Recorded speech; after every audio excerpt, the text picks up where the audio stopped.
We got ourselves a trailer for Yu-Gi-Oh! Abyss. A teaser trailer, in fact. I'll break it down the best I can, try to find hints, maybe think about what's going on, make a headcanon, but we'll go with what we got.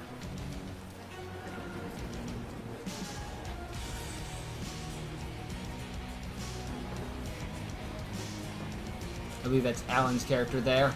Star cares with a safe hit, bet.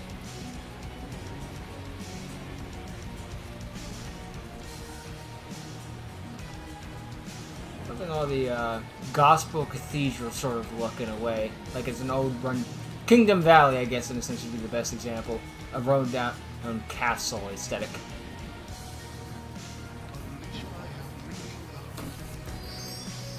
What?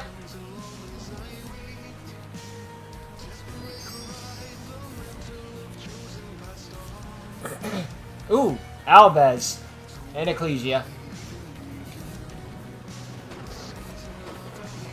What is called Yu-Gi-Oh! Abyss? Slifer! That's a surprise for sure! I was expecting to see you here!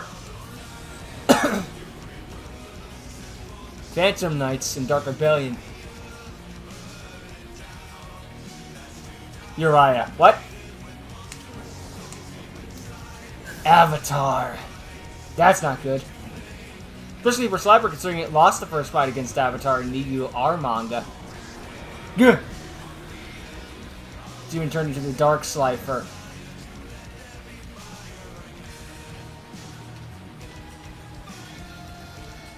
Coming soon to a theater near you. It'll still do better than half the movies in actual theaters right now. At least we're not going to spend a gajillion dollars on it, and then be surprised when it doesn't make the money back. Anywho, okay, so there's not too much to go over here, but I can go over some stuff. I wasn't in setup form, and I don't want to do the blind reaction again because it's not a blind reaction anymore. Anyway, so what we got ourselves here is that this guy is walking down to face. We'll call him Alan just for simplicity's sake. I think it was confirmed that his name was Alan, but on the off chance I'm wrong. I mean, after all, there was the Jessica and Chaos Chart scenario. I'll call her Jessica. It's not Jessica. But I'll just call this guy Alan for simplicity's sake.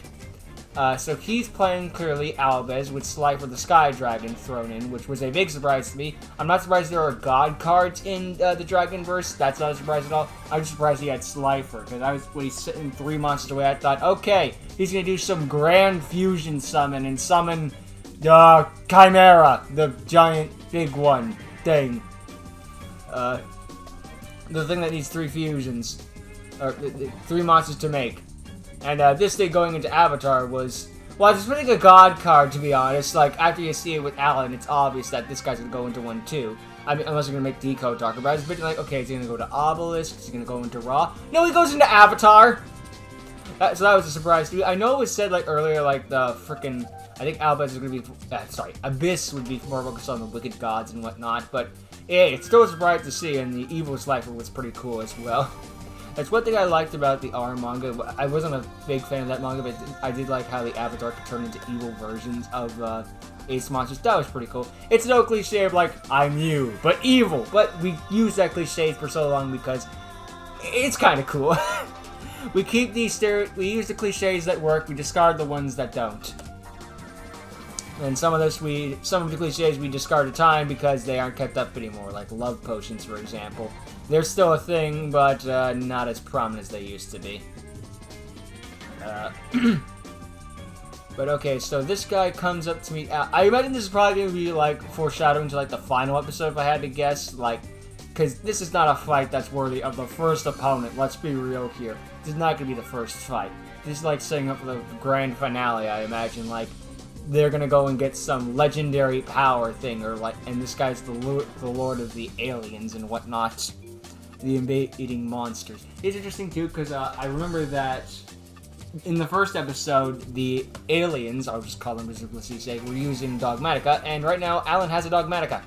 It's interesting how he has an Abyss too, because they're the counterparts sort of in Dogmatica. They're fighting off against them according to lore, so it makes sense that he has Albez. But Ecclesia is a surprise, that's for sure. Who knows, maybe Alan, like, won the Ecclesia card off of one of the alien invaders, and then the other aliens are after him, and it's like, you stole our Dogmatica, we gotta get it back! Our entire deck doesn't work without it. Because Ecclesia is a strong point in the Dogmatica deck, to be honest. I'm not going to say she's the entire deck, that would be a lie, but she's a good portion of it. Or it could just be because he's playing Albez, and of course the Dogmatica hate Albez except for Ecclesia. Ecclesia likes Albez. Because remember, if Ecclesia did not pull her punch in the last second, the entire Albez lore would have been a footnote, not this giant grand spanning story arc. It would have just been like, so this guy showed up and I killed him. The end. It'd be interesting to see what happens with them.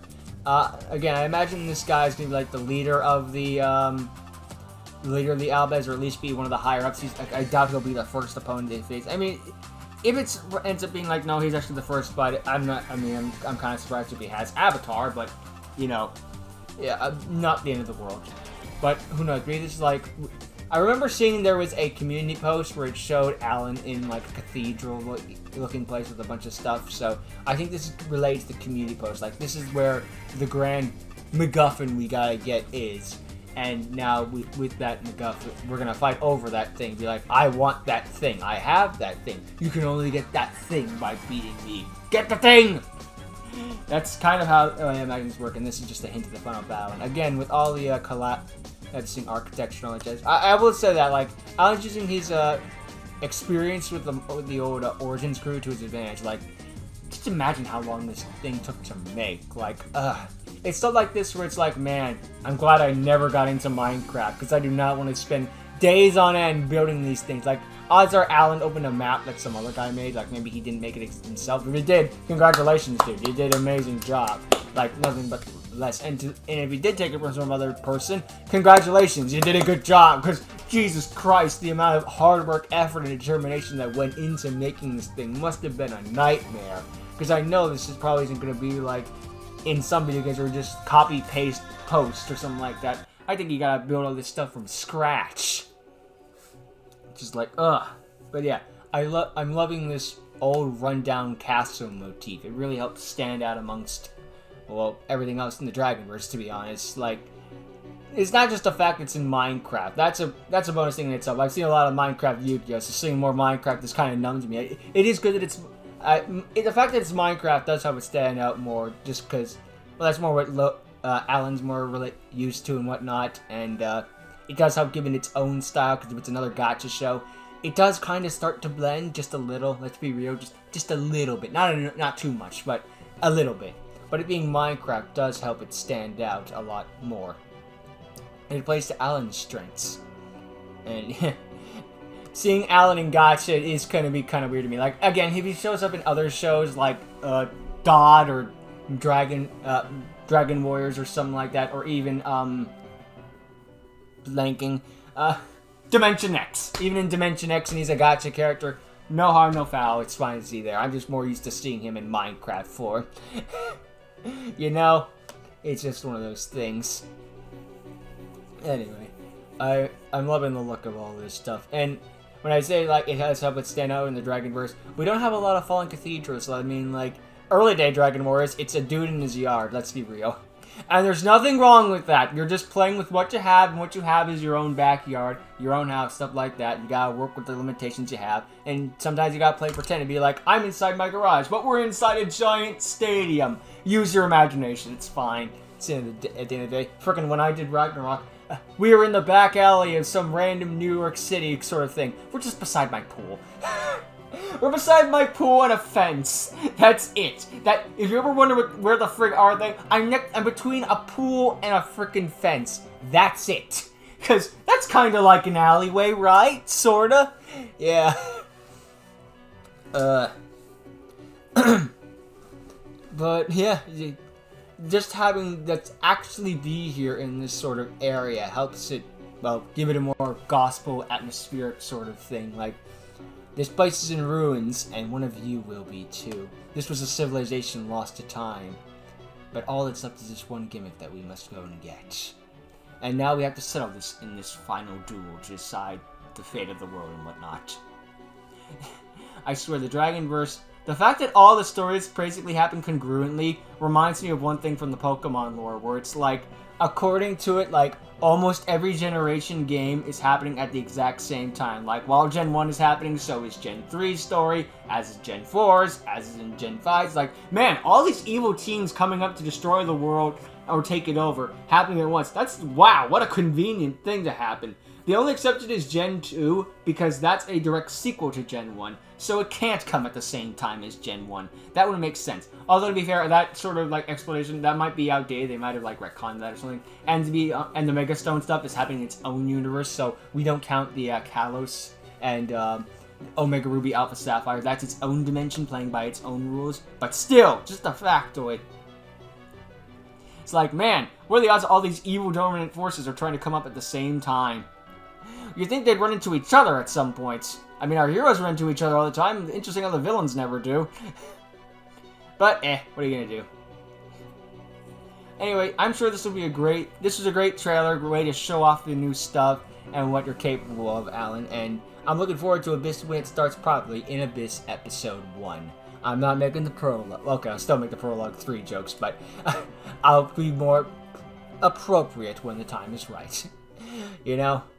Yeah. So this is a great trailer. Way to go, Alan. You went above and beyond and showed off how much skill you have in the game. And it was great to see you back again, I guess you could say. So, yeah. So, I guess we'll end it on Slifer. Why not? What's a good thing to end it on? Slifer. Why not?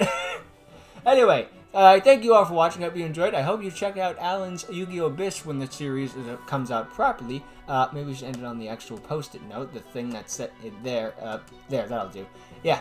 Check out Yu-Gi-Oh! Abyss. If you haven't seen either of the prologues yet, I highly recommend them. They're good things. And, yeah. Please go check them out if you got the time and if you haven't already. So, thank you all for watching. I hope you enjoyed, and I'll see you all next time. Later.